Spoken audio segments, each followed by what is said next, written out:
Day 2 of the Barcelona WorldSBK test saw just 3 hours of dry track time before heavy rain took over the Barcelona-Catalunya circuit, forcing teams to get plenty of early laps in, independently of whether they later opted to venture out onto the wet track or not. Top-rack Razgat Lioglu bounced back after what he claimed was a disappointing opening day to take top spot overall with a blistering lap time of 1 minute 40.571 seconds, a second faster than his race lap record from 2021. World champions continued their work on electronics and a new exhaust amongst other items, as well as fitting some accelerometers on the R1s for extra development data.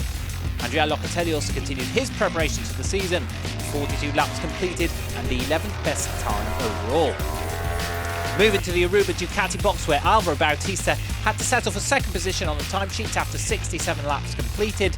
The Spaniard was able to test the V4R in wet conditions for the first time since returning to the Bologna Bullets, while also getting some extra information in the dry.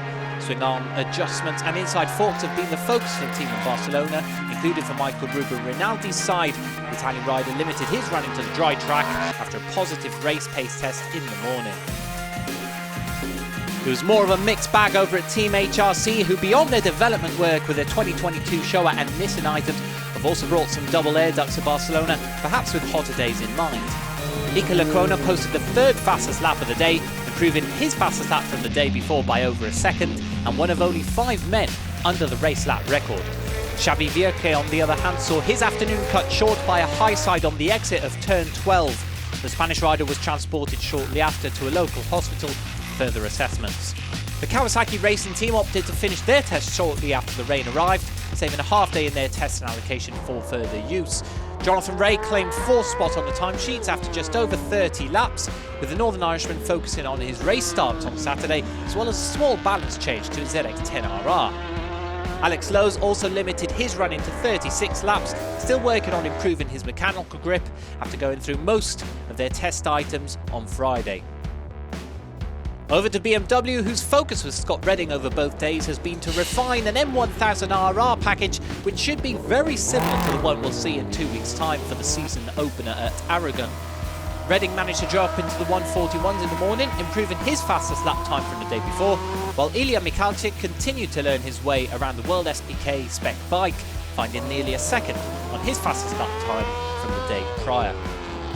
Top of the independent riders on Saturday was once again Garrett Gerloff, who collected some data regarding the electronics of his R1 in the wet conditions before an early finish, after what has been a busy testing season for the American. 5th position on the timesheet and 62 laps completed for Gerloff on Saturday, with teammate Kota Nozane down in 13th and second behind. Philipp Bertel was one rider looking forward to a downpour on Saturday, with the German rider ready to test his skills in the wet on a superbike for the first time. 9th overall concluded a positive day for the rookie. Lucas Mayat rounded out the top 10, a mere 9 thousandths of a second behind Ertel, continuing his work on Puchetti's seemingly positive change to Öhlins suspensions, while Eugene Lavity and Loris Baz continued their separate testing programs with a Bonovo Action BMW squad, setting around 30 laps apiece. Rounding out the test on the timesheets were the rookies Luca Bernardi, Oliver Koenig and Havish Siarin, with Loris Cresson limited to 22 laps on his Team Pedicini Kawasaki. On the World Supersport side of things, Nicola Bulaga was once again the fastest man in dry conditions, taking his Ducati V2 down to 0.3 of a second faster than the race lap record. Further improvements were made by Rafa de Rosa after a tough first day in Barcelona, with Ollie Bayliss rounding out the Supersport riders present here on Saturday. That's it from Catalonia. The next stop will feature the full Superbike grid at Motorland Aragon. The 2022 season is upon us.